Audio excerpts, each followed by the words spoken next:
Okay, kasama ko si Dr. June Dizon, obstructive sleep apnea, malakas humilik, 'di ba? Maraming may ganitong problema. So, ano bang magagawa nila, Dr. June? Paano muna nila malalaman na itong paghilik ay masama pala? Kadalasan po, tinatanong natin, Doc Willie, yung mga kasama sa pagtulog, bed partner, kung naghihilig talaga. Kasi yung mga tao, hindi sila aware kung naghihilig sila dahil natutulog nga po. So una, tatanong muna dun sa kasama sa bahay kung naghihilig. Tapos, kung ganong kalakas at kung tumitigil yung paghinga. Yun po yung importante. Kung pagising nila, well-rested ba sila? Kung hindi, baka sintomas na po yun ng sleep apnea. So, sinasabi mo, lahat na nakikinig, pag yung asawa nila, lalaki ba, babae? Pwedeng lalaki o babae po pwedeng magkaroon ng sleep apnea. So, bata, matanda, teenager? Kahit sino po, pwedeng bata, teenager, matanda, pwede pong magkaroon ng sleep apnea. So, ang pinaka-sign ng sleep apnea, malakas humilik, tumitigil yung paghinga. Gaano katagal yung tigil na paghinga? Dapat at least 10 seconds na tumitigil yung paghinga po para ma-consider na apnea po siya. Sandali lang yung 10 seconds. Sandali lang po. Pero yung iba, tumatagal talaga ng ilang 30 seconds, 40, even more than 1 minute po. Tapos, kailangan pagod sila sa umaga. Opo, pagkagising, kahit natulog po sila ng sapat, 7 to 9 hours, parang hindi pa rin refreshing yung pakiramdam nila pagkagising. So, may problem na po kapag gano'n. Gaano kalakas dapat yung hilik? Pwede bang mahina lang ang hilik o ano bang dapat yun? Kung mas malaki yung chance po na may sakit sila na sleep apnea. Pero meron naman po na mahina lang yung paghilik, pero bumabagsak yung oxygen level nila sa katawan. So, nagiging problema din po yun. Okay. Medyo itong sakit na to, parang past itong year 2000 up lang na-discover? As early as 1980s, meron na po yun sa ibang bansa. Pero yung awareness niya, nung sineryoso na po ng mga tao dahil, related po siya sa heart disease, sa stroke, dun sa mga lifestyle, yung bumababa yung quality of life, naging aware na rin po noong mga 2000, pero wala pa tayo nung mga diagnostic center, yung sleep laboratories wala dito noon. Wala pang sa hospital ngayon, marami na. Si Dr. June Dizon, expert siya ng pulmonologist, internist muna, di ba? Nag-internist siya, 3 years, nag-pulmonologist siya, tapos nag-aral pa siya ng sleep specialist. So, pag hindi kayo makatulog, hindi masarap ang tulog, at humihilig sa pagtulog, siya yung expert. Makikita nyo sa Manila Doctors Hospital. So, pag ganito ang mangyayari, meron bang typical itsura na medyo mataba, malaki ang leeg, o yung tonsils malaki? Meron bang typical o wala? Meron po. Pag nakita yung isang tao, minsan naging judgmental tayo. Yung mga overweight po, mas madalas silang magkaroon ng sleep apnea. Yung mga bilog yung muka, tulad ko, sabi ko, nakwento ko kay Doc Willie, may sleep apnea po ako eh. Bilog yung muka, walang leeg, yun po yung mga pro na magkaroon ng sleep apnea. So alam mo, Dr. June, bilang pulmonologist na may sleep apnea ka, kaya ka nag-aral ng sleep specialist? Actually, nung una, in denial po ako eh. Pero high school pa lang, sinasabihan na ako malakas maghilik. Tapos, paggising, parang hindi sapat yung tulog kahit matagal na. Antukin sa umaga, masanda lang tulog, madalas irritable, kahit mabait, naging irritable. So nagbabago ugali ng tao? Opo, kasi pag yung hindi sila rested kapag katulog so konting gusot, naiinis na sila. Part po yun ng mga sintomas ng sleep apnea kasi po. So, bukod dito, pupunta sila dapat, meron bang home remedy? Let's say, hindi pa nila kaya mag-sleep clinic kasi alam ko medyo mahal ang sleep clinic, di ba? Oo, alam ko meron sa lung center, sa mga hospital. So, pinakamaganda, pupunta sa sleep clinic, matutulog doon, may mga aparato, malalaman.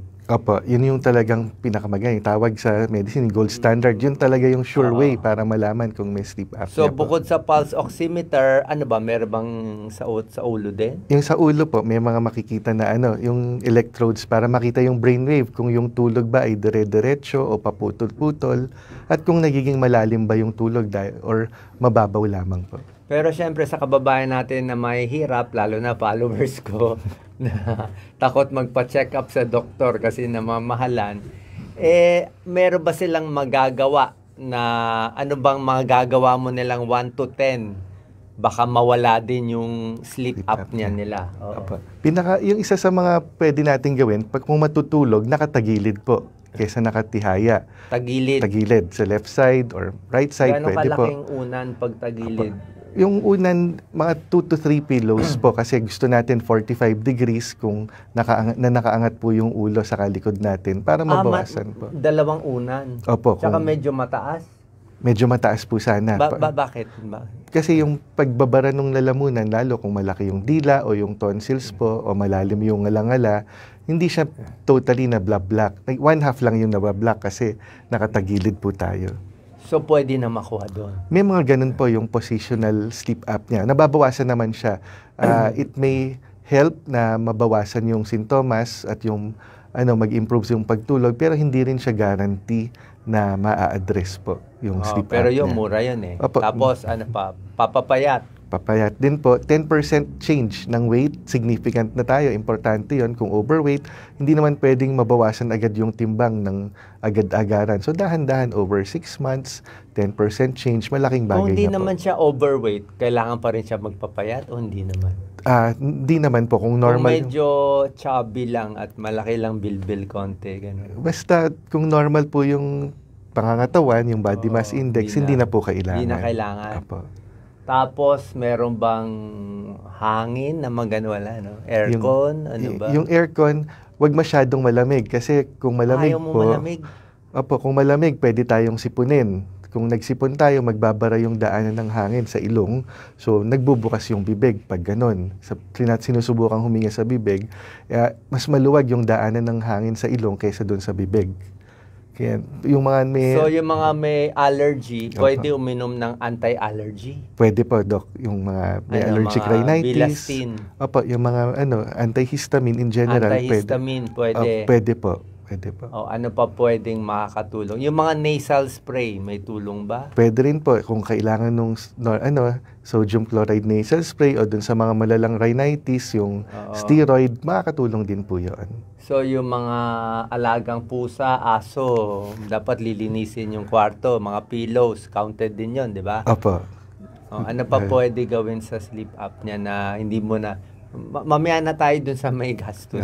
Wag iinom ng alak bago matulog po. Sabihin nila masarap tulog nila sa alak. Kaya lang, nakakatulog sila, pero yung quality ng tulog, hindi siya maganda, mababaw lang yung tulog. Yung after, pag nawala na yung alak sa katawan, magigising na sila. Tapos po yung sa alak, yung nare-relax masyado yung katawan. So kung may sleep apnea, sobrang relax. Lumalala lalo yung paghilik. So, paano yung mga lalaki? Siyempre, gusto nila uminom ng alak. Sarap na sarap yung tulog nila. Parang patay, di ba? So, okay lang sa kanila yon. Pero, bali, too relaxant, di rin pwede. Masyadong nalasing. Yun yung iniiwas po natin, yung sobrang lasing. Kasi yung alcohol po, Doc, para alam ng nakikinig natin, pag small amount, stimulant siya.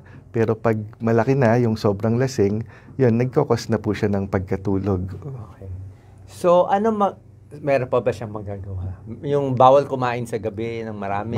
Wag masyadong mabusog sa gabi po. Kung maaari, matutulog lang, kakain lang ng 2 hours bago yung takdang oras ng pagtulog para hindi masyadong mapuno yung tiyan. Ano magagawa nung asawa, lalaki o babae, pag nakita niya nag-i-sleep apnea si Pwede nating ipalit ng gisingin, sabihin na magpalit ng posisyon, lalo kung nakahiga siya nakatihaya, sleep on the left side po.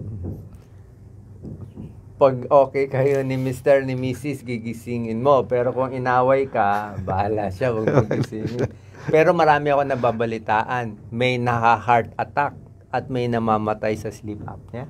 Totoo po yun, kasi yung komplikasyon ng sleep apnea, kasama po doon yung heart diseases, stroke din po. Yung pag sinabi natin heart diseases, irregular heartbeat. No? Pag nagkaroon ng irregular heartbeat, pwedeng magkaroon ng heart attack, pati yung heart failure po. ano siya, komplikasyon ng sleep apnea, yung madaling mapagod, sumasakit yung dibdib, pag naglalakad o umakyat ng hagdan, yun, pwedeng magkaroon ng event habang natutulog po. So, pag meron ka ibang sakit, lalala with sleep apnea. Opo, pwede ka ma-heart disease, ma-ibang sakit. Opo, pwede po. Yung kasama doon, yung high. Meron nagtatanong, bata, nakaka-sleep apnea. Meron ako mga ibang kamag-anak. Bata pa, parang 4-5 years old medyo mabilog, malaki dito, ay parang may sleep apnea na rin nung chinek Opo, sa mga anong mga age ba to? Teenager pa, bata, ano ba? Kadalasan po sa mga bata, yung mga 2 as young as 2 years old, may nakikita po ako hanggang before teenager kasi sila yung mga age bracket na malalaki yung tonsils, lalo kung mahilig kumain ng mga junk foods, mga chocolates, tas hindi nakapag-toothbrush or gargle, lumalaki yung tonsils nila because of the recurrent tonsillitis. Okay, paulitin natin. Ano connection ng chocolate sa gabi tsaka sleep apnea? Pag kumakain po ng chocolate o junk foods, pwedeng magkaroon ng paulit-ulit na tonsillitis yung bata. Bakit siya magkaka-tonsillitis sa junk food? Kasi yung maliliit na particles ng mga chips natin, pwedeng ma-stuck dun sa throat nila. Ano nga tawag doon? Tonsillitis? Di ba merong mga tonsil stones? Stones, apa. Meron din, may ano rin po yun. Medyo mabaho yun, di ba? Tonsil stones. So, pag marami ka noon, lalong mamamaga ang tonsil. So, may tulong yung salt water gargle. May tulong din po. Di ba? Para lumiit ang tonsil, para hindi magbara. Pwede rin. Pwede po, may iwasan yung infection po na nagkokos ng paglaki ng tonsil po. Meron pa ba tayong libre bago doon tayo sa may yun na lang, dasal para magandang hangin. Then sa naman to? Humidifier, ano pa ba? Yung allergies na sabi na po natin, yung pag-inom ng alak, basta magkaroon ng regular sleeping schedule din po. Exercise, pwede rin. Exercise, important po yun. Yung exercise, early in the morning o afternoon, pero wag oras mismo nung 1 hour before matulog kasi may kakasama din. So ngayon, pag hindi makuha nito, ang option, yung iba meron ba inooperahan dito? Meron po, yung kung mild or moderate yung sleep apnea, pwede po silang mag-undergo ng surgical procedure kung nasilip yung tonsils, kung malaki yung tonsils, o kaya yung sa ilong po, kung barado yung ilong nila, natanggal yung mga nasal polyp, o kaya yung tabingi yung ilong, may septal deviation, pwedeng makatulong po yan para sa gamot ng sleep apnea. So, pupunta sila pulmonologist or ENT? Pwedeng pulmo, pwedeng ENT po, yung nag-handle. Tapos yung pinaka life-saving, hinintayin natin yung the best sa lahat, ito nag-invento ng CPAP machine. Sayang, wala kang dalang CPAP. So, parang yung mga may sleep apnea, mas mahal pa yung CPAP machine nila kaysa sa misis nila. Diba? Pwede mawala si misis. Pwede mawala ang anak, wag lang mawawala yung CPAP machine. Ano ba itong CPAP? Totoo po yun, Doc Willie, kasi may mga pasyente ko, pag nagta-travel sila, mas hinahanap yung CPAP machine nila kaysa sa asawa. Asawa, ma-heart attack ka, itong CPAP machine. Ano ba ginagawa? Bakit mahal ng mga may sleep apnea itong CPAP machine? Kasi pag may sleep apnea, nagkakaroon ng pagbabara dun sa lalamunan. So yung CPAP machine, may maliit lang na mask na sinusuot sa ilong. O kaya, maliit lang pa, pwedeng sa butas lang ng ilong, or meron din pong ilong sa bibig yung sakop niya. Ano maganda, yung ilong lang or ilong and bibig? Parehong maganda po, depende naman yun sa kung saan comfortable yung gagamit po. Yun yung pinaka-importante. Sa'yo, ano gusto mo? Sa akin yung sa ilong lang po yung nasal pillow yung tawag. So okay po lang ilong lang, pero sa bibig barado? Kasi po yung CPAP, nagbubuga siya ng hangin para lagyan ng kalso o buksan yung lalamunan natin. Yung mga nagko-collapse na soft tissue, yung tonsils, yung ngalangala o soft palate, yung dila, inaangat niya to pressure ng air para masigurado na adequate yung pumapasok na hangin saka lumalabas na hangin kapag natutulog tayo. So, kailangan magpa-check sila sa pulmonologist para sakto yung CPAP o baka mamaya may bumili na lang sa Shopee, Lazada. Yun po yung iniiwasan na ako, ina-advise ko, iwasan na yung pagbili agad kasi importante. Baka wala namang sleep apnea. Yun po. Baka wala namang sleep apnea. At kung bibili ng machine, yung dapat angkop talaga yung setting dun sa pangangailangan nila. Pa. Opo. May setting, may lakas, may ano. Opo, depende sa pressure po yun ng mga ano. Mahal ba yung CPAP machine? Hindi tayo nagbebenta. Wala tayong gamitin na naman tong fake news. Hindi siya mura. Hindi siya mura, pero sobrang sulit kasi yung cost niya mga 40 to 60,000. 40 to 60,000? Medyo mabigat, pero kung iisipin po natin, mas mura yan kaysa ma-admit sa ospital o kaya madagdagan yung mga gamot natin na iniinom. So may high quality CPAP, may low quality? At may ganun po, pero 40 to 60,000. May mga ano naman, parang kotse din po yan. Merong mga brands na pangmasa, may brands na pang luxury. Yung CPAP, basta ginagawa niya yung trabaho, okay na po. Final words sa mga may sleep apnea, anong gagawin? Nag-iisip yung mga misis? So, wag nating ikawalang bahala yung paghilik kasi ako po personally may mga kaibigan ako na nagkaroon ng problema sa health nila dahil sa paghilik. So, consult your at least primary care physician kung kailangan yung specialist para makita kung kailangan ng sleep study. Kung sabihin na kailangan ng sleep study, wag pong manghinayang dun sa gastos kasi it can be life-saving and mag-i-improve yung sleep quality natin. May mga, lang po, yung mga sa government institutions, may available naman po na mas mura. Actually, may mga PhilHealth only na programs. Pwedeng PhilHealth sa sleep. Pwede. Pipila lang po tayo. Siyempre, yung medyo marami yung gustong magpa-test. Tsatsagain natin kaysa wala naman po tayong ginagawa. Important pa rin yung health po natin. Okay. Thank you very much, Dr. June Dizon. Salamat po. Thank you po, Doc Willie. Thank you.